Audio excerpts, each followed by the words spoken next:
इतना काम कर लिया है और ऐसा काम कर लिया है, कुछ इस तरह से दुनिया में अपना नाम कर लिया है कि अब उनकी पूछ सिर्फ भारत तक सीमित नहीं रह गई, बल्कि वो तो दुनिया के नेता बन गए हैं। वो जहां जाते हैं वहां अपनी कुछ ऐसी छाप छोड़कर आते हैं कि दुनिया भर के लोगों को अपनी मौजूदगी से चौंका देते हैं। पीएम मोदी के व्यक्तित्व में कुछ ऐसा है जो कोई चाहकर भी शायद उनसे खुद को अलग नहीं समझ पाता।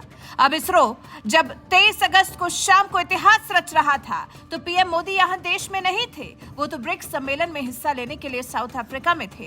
वीडियो कॉन्फ्रेंसिंग के जरिए जुड़े थे और फिर ग्रीस की यात्रा पर पहुंचे। वहां जरूरी काम निपटाए। ग्रीस और भारत के संबंधों को लेकर पीएम मोदी ने चर्चा की। ग्रीस के राष्ट्रपति से मिले, दोनों देशों के व्यापारिक नेताओं के साथ बातचीत की गई और इस दौरान पीएम मोदी ने ग्रीक प्रधानमंत्री की तरफ से आयोजित एक लंच में भी हिस्सा लिया। और फिर पीएम मोदी आज सुबह सुबह स्वदेश वापस लौट आए हैं, अपने देश लौट आए हैं और सबसे पहले अपने देश को नई ऊंचाइयों पर ले जाने वाले वैज्ञानिकों से मिले हैं। लेकिन किसे पता था कि ग्रीस में वो जो लंच अटेंड करके आए हैं वहां पर अपनी ऐसी छाप छोड़ आए हैं कि लोग उनकी तारीफ करने से खुद को रोक नहीं पा रहे हैं। अब जीएमआर ग्रुप के बिजनेस चेयरमैन श्रीनिवास बोमिडाला को ही ले लीजिए। उन्होंने तो पीएम मोदी को लेकर बहुत बड़ा बयान दे दिया है, जिससे मोदी विरोधियों को यकीनन मिर्ची लगेगी, लेकिन जिसने पीएम मोदी के कामकाज को, उनकी देश सेवा को देखा है, वो खुशी ही महसूस करेगा। श्रीनिवास बोमिडाला ने कह दिया, वो सिर्फ एक देश के प्रधानमंत्री नहीं है, वो शायद दुनिया के प्रधानमंत्री हैं। जब वो प्रधानमंत्री के रूप में आए तो हर कोई कहता था भारत का मोदी, लेकिन अब उन्होंने इसे बदलकर मोदी का भारत कर दिया है। ये निश्चित रूप से मोदी की दुनिया होने जा रही है। जिस तरह से वो भारत की नेतृत्वकारी भूमिका बनाने की कोशिश कर रहे हैं वो अतुलनीय है। तेजी से बदलती दुनिया में उनकी त्वरित निर्णय क्षमता बहुत महत्वपूर्ण है। सुनिए जीएमआर ग्रुप के बिजनेस चेयरमैन श्रीनिवास बोमिडाला को। How do you see India as economy?